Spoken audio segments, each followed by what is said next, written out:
ในวันที่เกิดเหตุแผ่นดินไหวอยู่ที่ประเทศไทยซึ่งว่าในวันที่พบวิกฤตแบบนี้นะคะทุกท่านได้มีชาวไทยคนหนึ่งซึ่งเขามีน้ำใจล้นเหลือหลากหลายมากเลยนะคะทุกท่านกับชาวต่างชาติที่พบวิกฤตแบบนี้ในยามคับขันแบบนี้ซึ่งว่าชาวไทยคนนี้นะคะโอ้โหน้ำใจล้นเหลือจริงๆนะคะทุกท่านชาวต่างชาติที่มาจากประเทศไหนจะเป็นชาวต่างชาติมาจากไหนซึ่งว่าเขามีน้ำใจล้นเหลือมากกับการพบวิกฤตแบบนี้ซึ่งว่า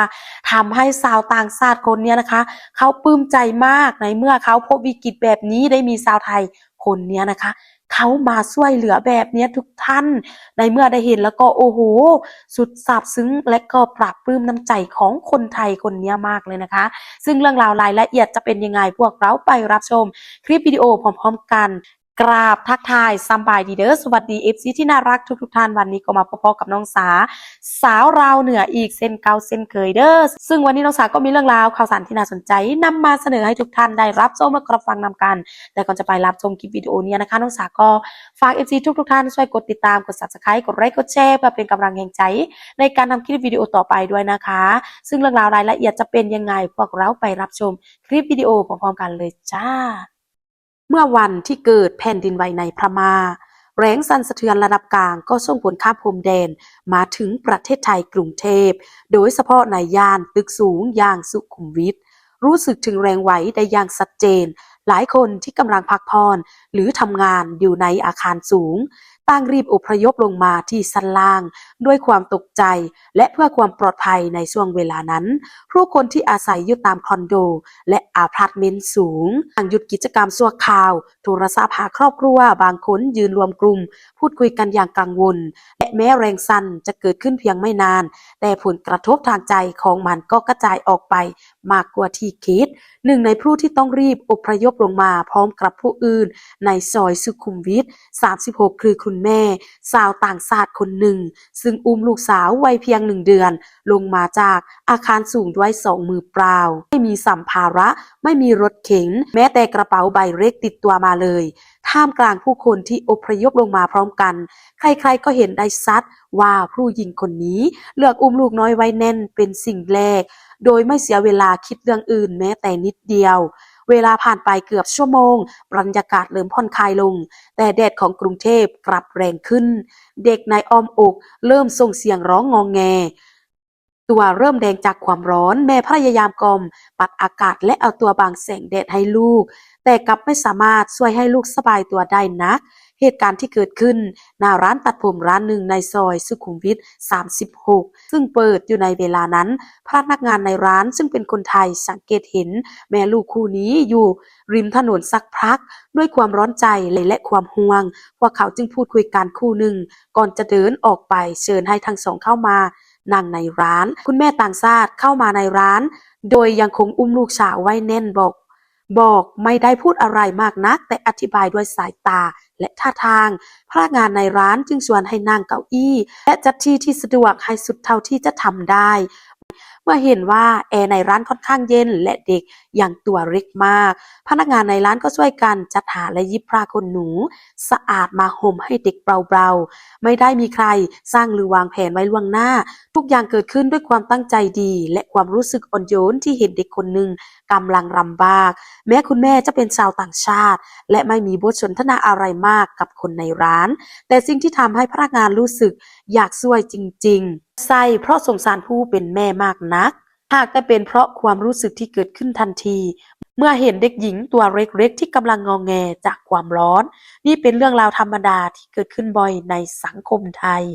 เด็กเล็กที่ยังพูดไม่ได้มันจะกระตุ้นความรู้สึกสงสารจากคนรอบข้างได้เสมอแม้จะไม่ใช่ลูกหลานของตัวเองก็ตามคนไทยจำนวนมากมีความรู้สึกแบบนี้อยู่ในตัวโดยไม่ต้องถูกสอนเมื่อเห็นเด็กตัวแดงๆกำลังร้องไห้จากอากาศจัดมันก็อยากช่วยเหลือที่จะอยู่เฉยๆมันก็อยากช่วยเหลือเกินที่จะอยู่เฉยๆโดยไม่ยื่นมือช่วยไม่มีใครสนใจว่าแม่เด็กจะเป็นใครมาจากประเทศไหนหรือพูดภาษาอะไรเพราะในวินาทีนั้นสิ่งเดียวที่อยู่ในสายตาคนทุกคนคือเด็กหญิงคนหนึ่งที่กำลังเหนื่อยและไม่สบายตัวเขาก็เพียงแค่อยากให้เธอได้ผ่อนคลายร้อนและรู้สึกปลอดภัยขึ้นอีกนิดเรื่องราวทั้งหมดนี้ไม่มีค่ะ ไม่มีดราม่านักไม่มีฉากน้ำตาไม่มีบทพูดซึ้งกลิ่นใจมันคือเรื่องเล็กๆที่เกิดขึ้นจริงจากน้ำใจธรรมดาของคนไทย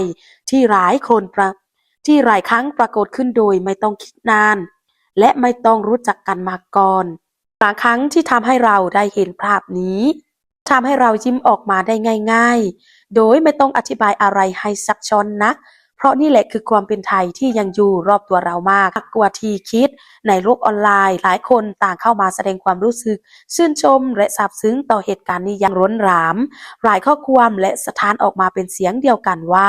นี่แหละคือประเทศไทยคือบ้านที่เต็มไปด้วยน้ำใจในช่วงวิกฤตความช่วยเหลือเล็กๆน้อยๆจากคนแปลกหน้าทุกคนต่างก็กล่าวขอบคุณแทนคนไทยทั้งประเทศพร้อมทางอวยพรให้ร้านตัดผมแห่งนี้เจริญรุ่งเรืองทำมาค้าขายดีขึ้นเรื่อยๆเพราะสิ่งดีๆที่มอบให้ในวันนั้น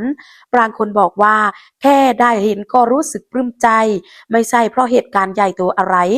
แต่เป็นเพราะเรื่องจริงๆเล็กๆที่มีพลังและเป็นภาพหายากในโลกที่หมุนเร็วแบบนี้ทุกวัน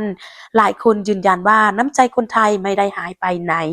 ยังคงอยู่เสมอในมุมที่เราคาดไม่ถึงหลายข้อความบอกว่าอยากยกย่องเจ้าของร้านที่ลงมือทำโดยไม่ลังเลขอให้พบเจอแต่สิ่งดีๆมีแต่คนดีเข้ามาในชีวิตบางคนถึงกับเราประสบการณ์ของตนเองในอดีตที่เคยได้รับความช่วยเหลือในช่วงเวลายากลำบากและบอกว่าที่เข้าใจดีว่าความเมตตาเป็นเพียงเล็กน้อยจากใครสักคนในเวลานั้นมันมีความหมายมากแค่ไหนนอกจากคำพูดให้กำลังใจและยังมีอีโมจิหัวใจดอกไม้ยิ้มแย้มและคำอวยพรอีกมากมายจะสั้นแต่ก็เต็มไปด้วยความรู้สึกดีๆส่งถึงกันเป็นการรวมพลังเงียบๆของคนที่อยากเห็นสังคมไทยยังคงอบอุ่นแบบนี้ตลอดไปเรื่อยๆคนถึงกระบอกว่าเนี่ยแหละซอฟต์พาวเวอร์ของไทยแลนด์ที่ไม่ได้มาจากแผนการตลาดหรือโฆษณาแต่มาจากใจล้วนๆและยังมีคนเขียนไว้ว่าเห็นแล้วอยากไปร้านนี้เลยได้รู้จักกันไม่ใช่ญาติพี่น้องแต่ก็ไม่ทิ้งกันตอนที่มีคนต้องการความช่วยเหลือหน้าที่อีกเสียงหนึ่งพูดออกอย่างตรงไปตรงมาว่าถ้าแม่ลูกครูนี้เจอเหตุการณ์แบบนี้ในบางประเทศอาจจะไม่ได้รับการต้อนรับแบบนี้ก็ได้เมืองไทยโชคดีที่ยังมีคนแบบนี้อยู่บางความคิดเห็นนะคะยังบอกว่าแม้จะไม่ได้อยู่ในเหตุการณ์แต่ก็อยากขอบคุณแทนคนไทยทุกคนเนี่ยนะคะทุกท่านซึ่งว่าได้เห็นแล้วก็โอ้โหซาบซึ้งในน้ำใจของสร้างร้านตัดผมคนนี้มากเลยนะคะเนี่ยนะคะจึงบ่งบอกว่าเมืองไทยเป็นเมืองแห่งรอยยิ้มเมืองที่มีความสุขและก็เป็นเมืองที่ปลอดภัยมากเลยนะคะทุกท่านในเมื่อแอดได้เห็นแล้วก็โอ้โหซาบซึ้งในน้ำใจของร้านตัดผมหรือว่าชาวไทยคนนี้มากเลยนะคะที่ว่าเขามีน้ำใจไม่ว่าจะเป็นคนที่มาจากไหนเป็นคนประเทศใดถึงแม้ไม่รู้จักภาษากันแต่เขาก็มีน้ำใจและช่วยเหลือในยามทุกข์ยากลำบากใ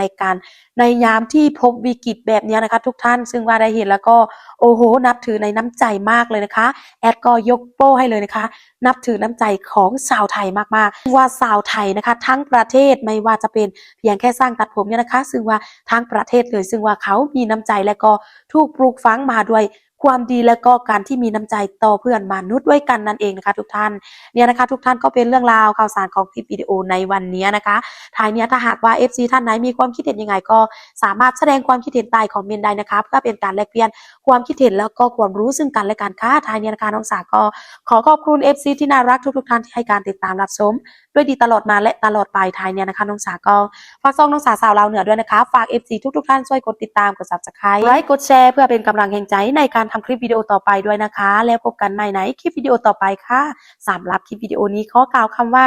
สวัสดีจ้า